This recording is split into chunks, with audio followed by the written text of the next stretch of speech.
राधे राधे प्रिय भक्तों। स्वागत है आप सभी का आपके अपने आध्यात्मिक YouTube channel Vrindavan status gallery पर। और आज हम सुनने जा रहे हैं ज्येष्ठ मास की कथा, अध्याय 3। सनातन परंपरा में प्रत्येक मास का अपना विशेष महत्व होता है और उन्हीं में से एक है ज्येष्ठ मास, जो तप, जप, याग, ज्ञान और भक्ति का प्रतीक माना जाता है। जब सूर्य अपने प्रचंड किरणों से धरती को तपाता है, तब मनुष्य के भीतर करुणा, सेवा और धर्म का भाव जागृत करने का ये सर्वोत्तम समय होता है। ज्येष्ठ मास केवल एक ऋतु का परिवर्तन नहीं, बल्कि ये मनुष्य के धैर्य, श्रद्धा और कर्म की परीक्षा का भी समय है। इस मास में किया गया छोटा सा पुण्य भी अनेक गुना फल देता है, विशेषकर जलदान, व्रत और भगवान का स्मरण। इस अध्याय में हम एक ऐसी प्रेरणादायक कथा का वर्णन करेंगे जो हमें ये सिखाती है कि सच्चा धर्म क्या होता है और विपरीत परिस्थितियों में मनुष्य को किस प्रकार अपने कर्तव्यों का पालन करना चाहिए। ये कथा मुख्य रूप से एक निर्धन किंतु धर्मनिष्ठ ब्राह्मण सुदामा के जीवन पर आधारित है, जिसकी भक्ति और सेवा भावना से स्वयं भगवान विष्णु भी प्रसन्न हो जाते हैं। इसके साथ ही एक धर्मप्रिय राजा, राजा चंद्रकेतु और उनके गुरु महर्षि वशिष्ठ के माध्यम से हमें ये समझने को मिलेगा कि समाज में धर्म और सेवा का क्या महत्व है। इस कथा का मुख्य उद्देश्य केवल मनोरंजन नहीं, बल्कि जीवन को सही दिशा देना है। कठिन समय में भी धर्म का पालन करना, दूसरों की सहायता को अपना कर्तव्य समझना और सच्चे मन से भगवान की भक्ति करना।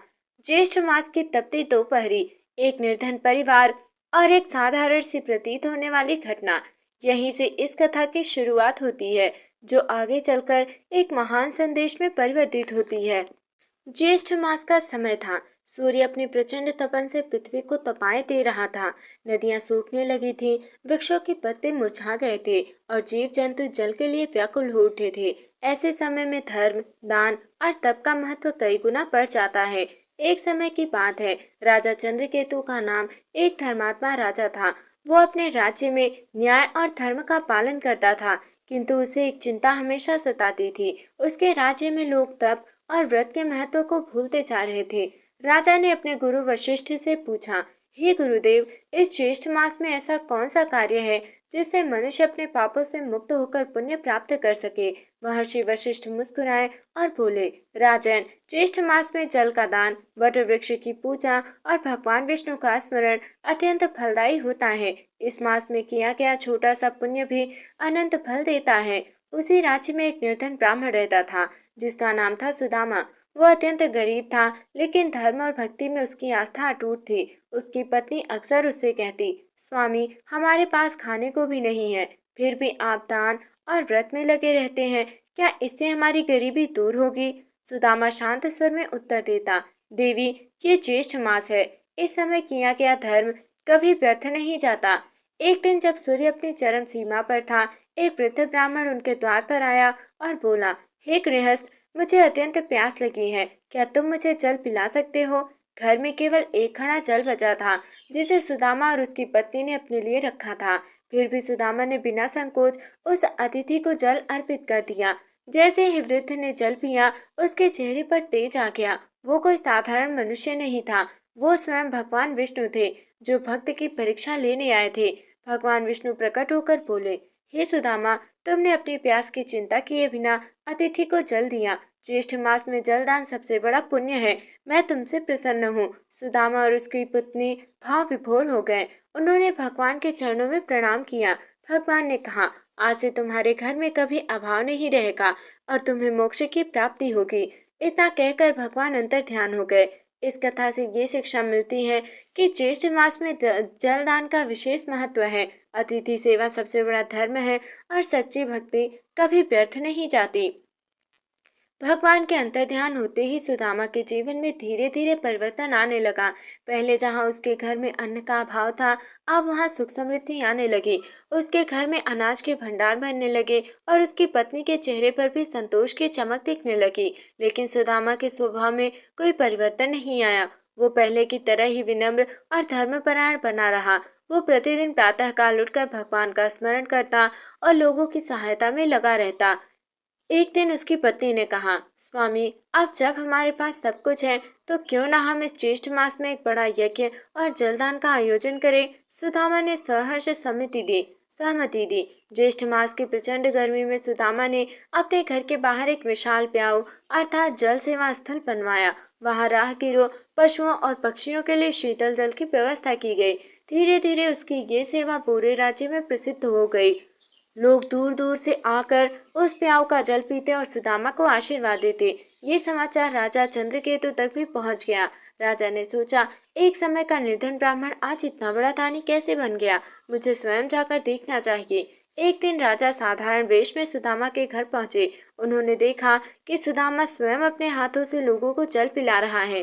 राजा ने पूछा, हे ब्राह्मण, तुम ये सेवा क्यों कर रहे हो? क्या तुम्हें इससे कोई लाभ मिलता है? सुदामा मुस्कुराया और बोला, महाराज, ये सेवा मैं किसी लाभ के लिए नहीं बल्कि धर्म के लिए करता हूँ। ज्येष्ठ मास में प्यासे को जल पिलाना सबसे बड़ा पुण्य है। राजा ये सुनकर अत्यंत प्रभावित हुए। राजा तुरंत अपने गुरु महर्षि वशिष्ठ के पास पहुंचे और बोले, गुरुदेव, अब मैं समझ गया हूँ कि आपने ज्येष्ठ मास के महत्व के बारे में जो कहा था वो कितना सत्य है। महर्षि वशिष्ठ ने कहा, राजन, धर्म केवल बड़े यज्ञों में नहीं बल्कि छोटे छोटे कार्यों में भी छिपा होता है। सुदामा ने वही किया जो सच्चा धर्म है, निस्वार्थ सेवा। लेकिन कथा यही समाप्त नहीं होती। भगवान अपने भक्तों की परीक्षा अवश्य लेते हैं। एक दिन अचानक राज्य में भयंकर सूखा पड़ गया। नदियां सूख गई, कुएं खाली हो गए और लोगों के सामने जल का संकट उत्पन्न हो गया। सुदामा के प्याऊ में भी जल कम होने लगा।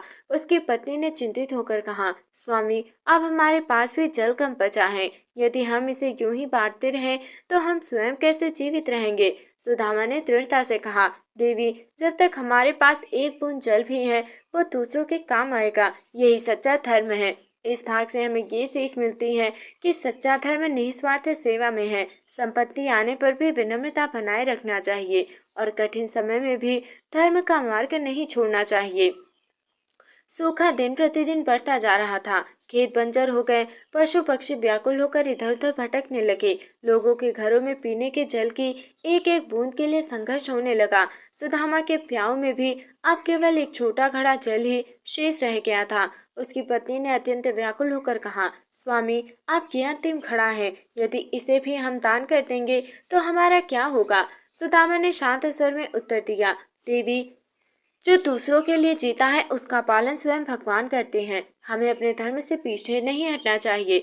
उसी समय एक अत्यंत वृद्ध और दुर्बल व्यक्ति वहां आया। उसका शरीर तपन से झुलस चुका था और वो बड़ी कठिनाई से चल पा रहा था। वो कांपती आवाज में बोला, हे ब्राह्मण, मुझे बहुत प्यास लगी है। क्या तुम मुझे थोड़ा जल दे सकते हो? सुदामा ने बिना एक क्षण सोचे उस अंतिम घड़े का जल उस वृद्ध को अर्पित कर दिया। उसकी पत्नी ये देखकर स्तब्ध रह गई, लेकिन उसने भी अपने पति के निर्णय का विरोध नहीं किया। जैसे ही वृद्ध ने जल पिया, उसके शरीर से तेज प्रकाश निकलने लगा। वो कोई साधारण मनुष्य नहीं था, वो स्वयं भगवान विष्णु थे, जो एक बार फिर सुदामा की परीक्षा लेने आए थे।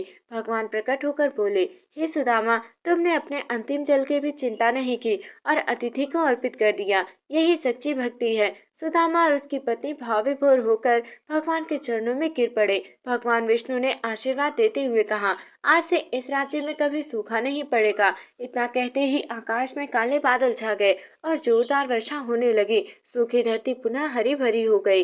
नदियां जल से भर उठी और लोगों के चेहरे पर खुशी लौट आई। ये समाचार राजा चंद्रकेतु तक पहुंचा।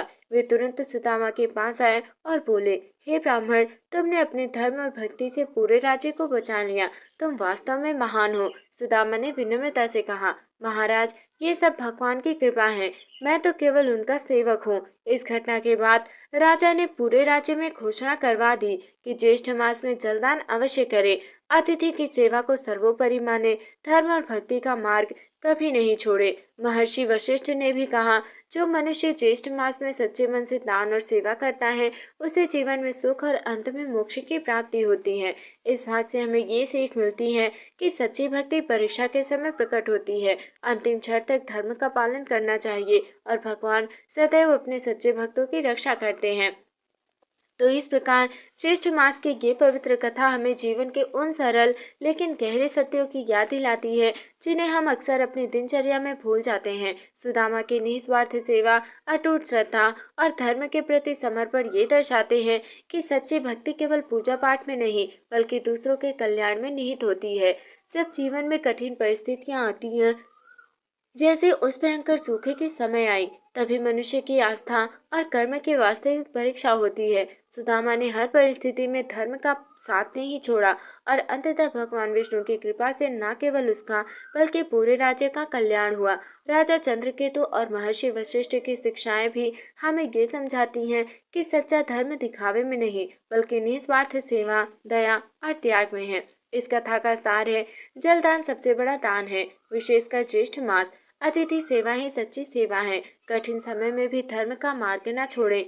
भगवान सच्चे भक्तों की परीक्षा लेकर उन्हें फल अवश्य देते हैं। जो भी श्रद्धालु इस ज्येष्ठ मास में सच्चे मन से व्रत, दान और सेवा करता है, उसके जीवन में सुख, शांति और समृद्धि का वास होता है। ये कथा केवल सुनने के लिए नहीं बल्कि अपने जीवन में अपनाने के लिए है। धर्म वही है जो दूसरों के दुख को कम करे। राधे राधे। जय श्री कृष्ण। जय श्री हरि विष्णु।